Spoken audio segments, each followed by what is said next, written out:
आप सभी को मेरा नमस्कार।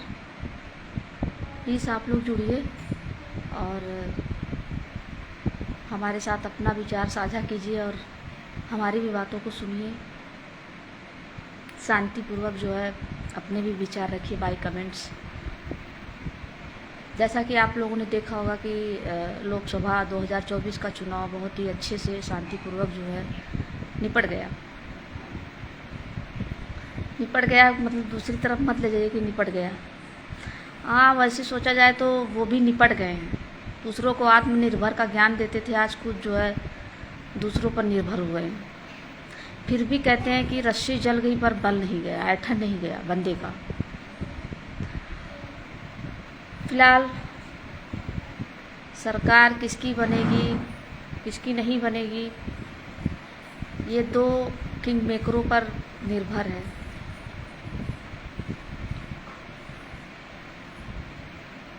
वैसे मोदी जी पहले सिटिंग प्राइम मिनिस्टर हैं, कैंडिडेट रहे हैं कि बनारस से उन्होंने इतनी भारी मार्जिन वोटों से जो है जीता, तो लेकिन बहुत ही बुरी तरीके से।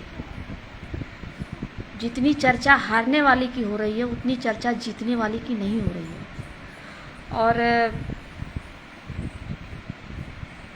देख रहे हैं, सुन रहे हैं कि अयोध्या हार गए, चित्रकूट हार गए, और भी जहाँ जहाँ से ये प्रोपोगेंडा फैला रखे थे, जहाँ से इनको चुनाव जीतने की उम्मीद थी, रामलला को लाए थे, वहाँ से ये हार गए। बहुत बड़ा मैसेज जाता है इस देश को कि जाति और धर्म के आधार पर अब राजनीति नहीं हो सकती है। आप हिंदुओं को गाली दे रहे हैं। मैं सवाल करना चाहती हूँ और आप लोग भी सवाल करिए कि वो कौन सा हिंदू है और कौन से हिंदुओं को लोग गाली दे रहे हैं और क्यों दे रहे हैं। जीत और हार जो होते हैं ये एक सिक्के के दो पहलू होते हैं। स्वीकारना अच्छी बात होती है और स्वीकार कर उसके आगे की रणनीति बनाकर उस पर मंथन कर उसकी समीक्षा कर उस पर चिंतन करते हुए आपको जो है 2027 की तैयारी करनी चाहिए, आगे की रणनीति तैयार करनी चाहिए। लेकिन नहीं, यहाँ देख रही हूँ कल तक हिंदू खतरे में थे और आज उन्हीं हिंदुओं को गाली दिलवाई जा रही है। आज उन्हीं हिंदुओं को गाली दिलाई जा रही है। प्रधानमंत्री जी कहते हैं कि हम जो है दलितों का सम्मान करते हैं। वहाँ अयोध्या से जो है सांसद जो सपा कैंडिडेट जीते हुए हैं वो पासी दलित है, आप उनको गाली दे रहे हैं। अगर वहाँ से कोई क्षत्रिय, ब्राह्मण या कोई और जो कैंडिडेट किसी जाति का जीता होता तो क्या आप लोग उसको गाली दे पाते? आप दलितों को कमज़ोर समझ रहे हैं, तभी तो आप गाली दिलवा रहे हैं, गाली लोग दे रहे हैं। मैं उन मूर्खों से सवाल करना चाहती हूँ कि तुम्हारा कोई अधिकार नहीं बनता है कि तुम लोकतंत्र के मामले में और लोकतंत्र पर्व के रिजल्ट को लेकर तुम इस तरीके से बेहुदपन करोगे और गालियाँ दोगे। मैं देख रही हूँ बहुत गंदे तरीके से जो है कुछ मिल जाए सामने ना तो उनका मुंह नोच लूँ मैं। वो सिर्फ उस वहाँ के लोगों को ही गाली नहीं दे रहे, माँ बहन को गाली दे रहे हैं, खुलेआम गाली दे रहे हैं, वीडियो बनाकर ट्विटर पर, फेसबुक पर, इंस्टाग्राम पर हर जगह उसको अपलोड कर रहे हैं। ये क्या है? ये अराजकता नहीं फैल रही है क्या? इस पर कोई कार्रवाई नहीं होगी? इसके लिए कोई मापदंड या जो है कोई जो होता है रोकथाम के लिए, इसके लिए कोई शासन प्रशासन जो है कदम नहीं उठाएगी है? आप लोगों को पता होगा कि एक जो है चुनाव से पहले जो है एक व्यक्ति था जो मुस्लिम का वेशभूषा धारण करके हिंदुओं को गाली देता था और आज वो अरेस्ट कर लिया गया है। और वो कोई और नहीं, राघव, उसका नाम था हाँ धीरेन्द्र राघव, हिंदू था। बस वो मुस्लिम का वेशभूषा धारण करके फेसबुक पर, ट्विटर पर और मतलब ऐसे ही पब्लिक के बीच में हिंदुओं को गाली देता था। और निकला कौन? खुद हिंदू निकला। उसको पुलिस ने अरेस्ट कर लिया है। ऐसे लोग हैं जो जाति और धर्म के नाम पर जो है भ्रम और नफरत फैलाते हैं। तो ये जो लोकसभा चुनाव हुआ है इस बार, ये समझ लीजिए कि इतिहास रचा है, इतिहास रच गया है। हारने वाला भी नहीं खुश है और जीतने वाला भी नहीं खुश है। लेकिन हम एक चीज़ देख रहे हैं कि जिसकी कम सीटें आई इंडिया गठबंधन की, वो संतुष्ट है, वो खुश है। खुश इसलिए है कि उन्होंने लोकतंत्र को बचाने के लिए जी जान लगा दिया और उसमें उनको सफलता मिली है। और बाकी की सफलता, बाकी की लड़ाई जो होगी 2027 के विधानसभा चुनाव में होगी। और उसमें भी मैं लोगों से अपील करूंगी, जैसे इस चुनाव में हम लोगों ने जो है मेहनत किया है क्षेत्रों में जाकर, इसलिए नहीं मेहनत किया कि हमको पद चाहिए, हमको प्रतिष्ठा चाहिए, हमको पैसा चाहिए, नहीं, हमें इस संविधान को बचाना, हमें अपने देश को बचाना है। हमें ऐसे लोगों से अपने देश को सुरक्षित रखना है जो देश में रहकर ही देश को खोखला करते आए हैं, जिन्हें सत्ता से प्रेम है, सत्यता से प्रेम नहीं है। कहते तो हैं कि धर्म जो है, हम धर्म की बात करते हैं, लेकिन उसके जो विपरीत विचारधारा उनकी होती है, वो अधर्म फैलाते हैं, अराजकता फैलाते हैं, एक जाति से दूसरी जाति में लड़वाते हैं। आज जो लोग कह रहे हैं कि वो गद्दार है, अयोध्या वाले गद्दार हैं, और जहाँ जहाँ से बीजेपी हारी है वहाँ वहाँ जो है तुम लोग गाली दे रहे हो, कह रहे हो कि तुम लोग असली हिंदू नहीं हो।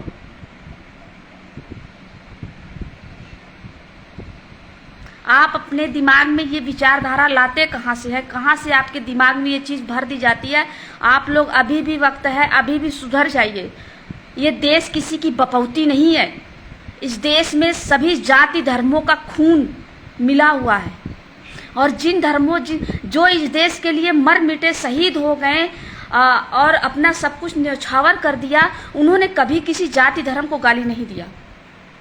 और जिनका आज़ादी में एक इंच भी योगदान नहीं है, आज वो कह रहे हैं कि ये देश हमारा है, आज वो कह रहे हैं कि हिंदू खतरे में है, आज वो कह रहे हैं कि हमारी कुर्सी खतरे में है। आपको शर्म नहीं आती है? मोदी चूर, ये जो मोदी चूर मीडिया है ना, ये तो एकदम नहीं सुधरेंगे। ये कुत्ते की दुम है।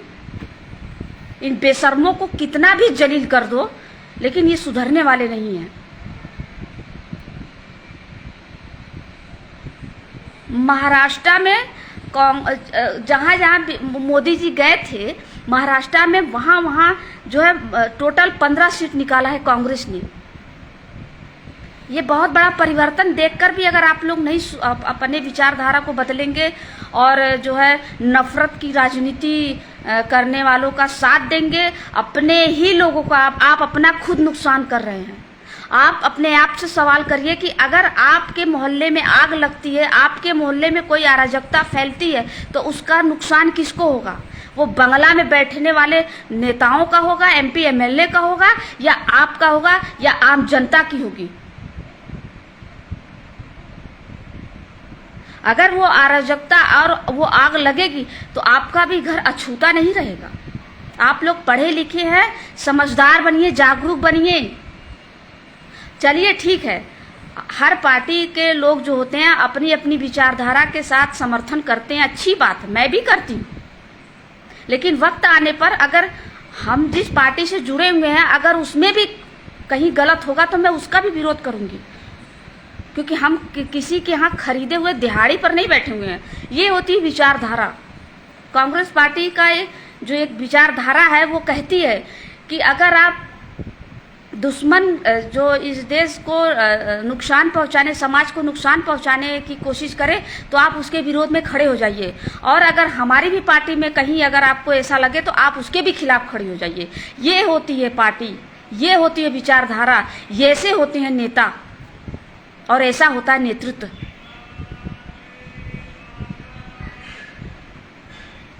ये बहुत बड़ा परिवर्तन है 2024 लोकसभा चुनाव के बाद।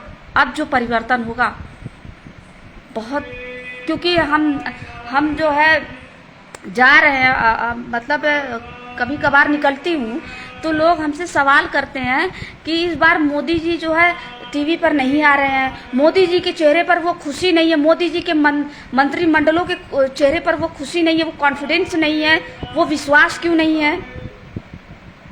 क्योंकि वो जो कॉन्फिडेंस था उनका छल था, वो जो विश्वास था वो भ्रम था, जिसको लेकर उन्होंने देश में नफरत के रूप में और जो है जाति के नाम पर उन्होंने फैला रखा था।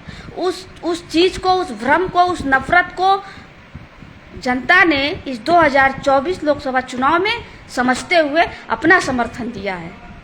किसी को माइनस दे दिया तो किसी को प्लस दे दिया। मोदी के पास बहुमत नहीं है, बीजेपी के पास बहुमत नहीं है, फिर भी मीडिया वाले चिल्ला रहे हैं 8 तारीख को शपथ ग्रहण है, 9 तारीख को शपथ ग्रहण है। अरे जो विजन था, जो रीजन था, जो जिस बेस पर आप चुनाव लड़ रहे थे मोदी की गारंटी पर, आज मोदी जी कह रहे हैं एनडीए की गारंटी। आप समझ जाइए, आप लोग इस देश के भविष्य हैं, युवा हैं। आप अपनी एनर्जी सही दिशा में जो है खर्च कीजिए, क्योंकि ये देश आपसे है और ये राजनीतिक पार्टियां भी आपसे ही हैं।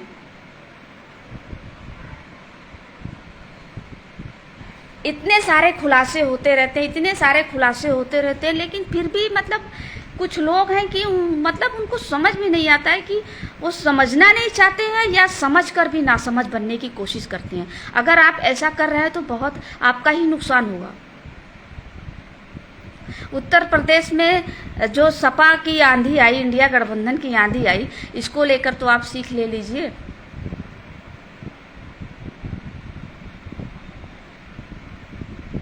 नीतीश कुमार जी जो बिहार के मुख्यमंत्री हैं, जिनको लोग कहते हैं कि नीतीश कुमार सबके हैं, इनकी भी अंतरात्मा अगर नहीं जागी इस बार, तो मैं बता रही हूँ इनकी भी राजनीति खत्म हो जाएगी। अगर ये अपने जो है क्या कहते हैं, पास्ट की गलतियों को माफ़ करवाना चाहते हैं तो इनको सही दिशा में अपना समर्थन देना ही चाहिए, क्योंकि इस बार जो है जनता जो है कह रही है कि चाचा जी हम लोगों के लिए, हमारे भविष्य के लिए, हमारे रोजगार के लिए और इस देश के विकास के लिए आप सही दिशा में एक बार जो है अपना समर्थन कर दीजिए। देखते हैं चाचा जी किसको समर्थन करते हैं। चाचा जी तो बहुत समझदार हैं, पर टिकाऊ नहीं है चाचा जी, ऐसा मैं नहीं, पब्लिक कहती है। गाली गलौज बंद करिए आप लोग, और जो रिजल्ट है उसको स्वीकार कीजिए। गाली गलौज मत करिए आप लोग, इसी देश के हैं, इसी देश को बदनाम मत करिए, दूसरे देशों को हंसने का मौका मत दीजिए। धन्यवाद।